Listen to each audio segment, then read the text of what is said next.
Hello everyone, स्वागत छ हजुरलाई मेरो छोटो मिठो मिनी ब्लगमा। र यतिखेर हामी जाँदैछौँ कुद्दा बेसी भन्ने ठाउँमा। र के को लागि भनेपछि न्यू इयर मनाउन। र मेरो लागि दाई वेट गरिराख्नु भएको थियो र म दाई भएको ठाउँमा गएँ अनि दाईलाई यसो भिडियो खिचिरहेको थिएँ होइन। के भयो भनेपछि धन्दैले मलाई यो ट्याक्सीले चाहिँ धन्दैले हान्दैन, म फेरि ब्याक भएँ अनि टक्क भिडियो खिच्न चाहिँ मैले बन्द गरेन। अनि दाईलाई मैले के छ दाई भनेर सोधेँ। गयो नि त, अब टक्क बसिन्छ। अनि म टक्क कुरा गर्दै यो घोडामा बसेँ, म चाहिँ घोडा भन्छु है। अनि टक्क घोडामा बसेँ, दाइले घोडाको कान टक्क लाएर बटार्नु भयो। अनि घोडा कान बटारेपछि स्टार्ट भएर अनि टक्क हामी गयौँ। अहिले चाहिँ हामी ठ्याक्कै कहाँ छौँ भनेपछि चावेलको पुलनिर, चावेल पुलनिर भनौँ न होइन, गोपीकृष्ण साइडमा। त्यसपछि दाइले मलाई सोधिराख्नु भएको छ कुन बाटो जाने भनेर। मैले चाहिँ दाइ हामी जाने भनेको जोरपाटी हुँदै हो भने। ए ल ल भन्नुभयो। त्यसपछि हामी पुग्यौँ बौद्ध। अनि बौद्धको बाटो एकदम बनाइरहेको रहेछ बिचमा होइन।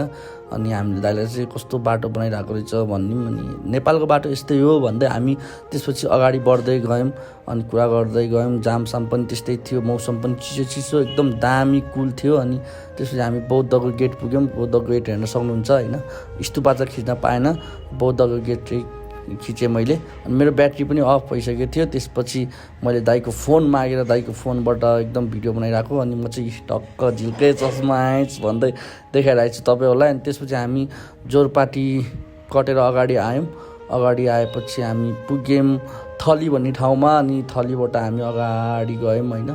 अगाडि हुँदै टक्क दाइसँग कुरा गर्दै कुन बाटो जाने हो भन्दै मैले चाहिँ दाइ काहीँ नलाग्नु, मलाई चाहिँ सिधा नगरकोट लिएर जानु, त्यसपछि म तपाईँलाई भन्छु भन्दै थिएँ। ल ल भाइ भनेर टक्क लागेर हामी नगरकोट जाने बाटोमा पुग्यौँ।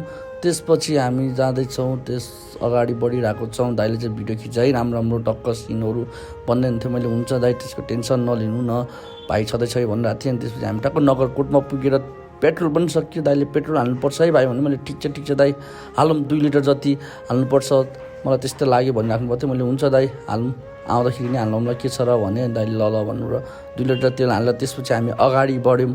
टक्क अगाडि बढेको थियो। फेरि के भइरहेको थियो भने चाहिँ हामीले दुईचोटि चाहिँ ठाउँ बिर्सेर, बाटो बिर्सेर भनौँ न है, बाटो बिर्सेर चाहिँ हामी अलग अलग बाटो गइरहेको थियौँ। दाइ पनि रिसाइराख्नु भएको थियो होइन। भाइ यार तिमीलाई थाहा छैन यार बाटो भन्दै हुन्थ्यो।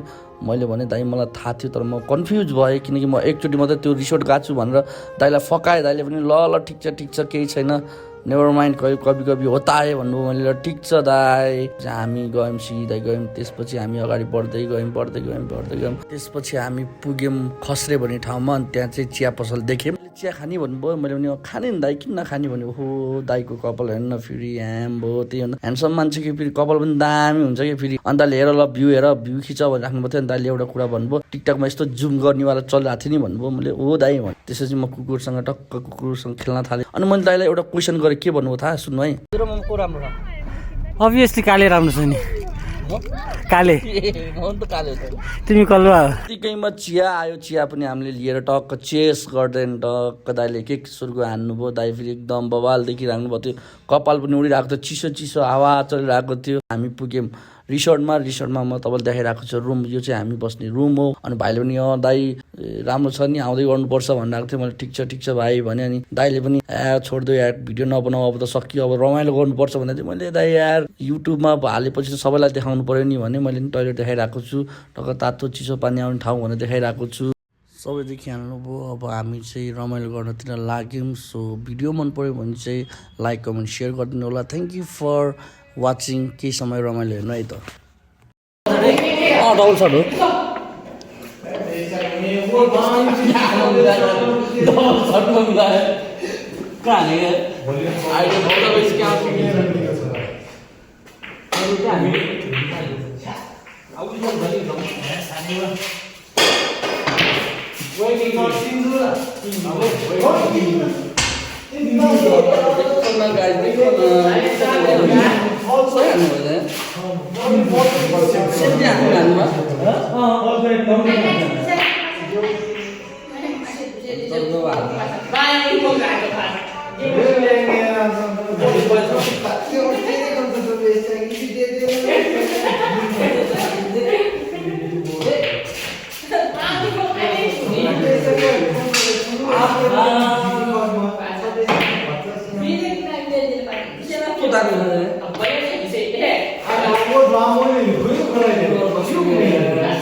भिडियो खिचिरहेको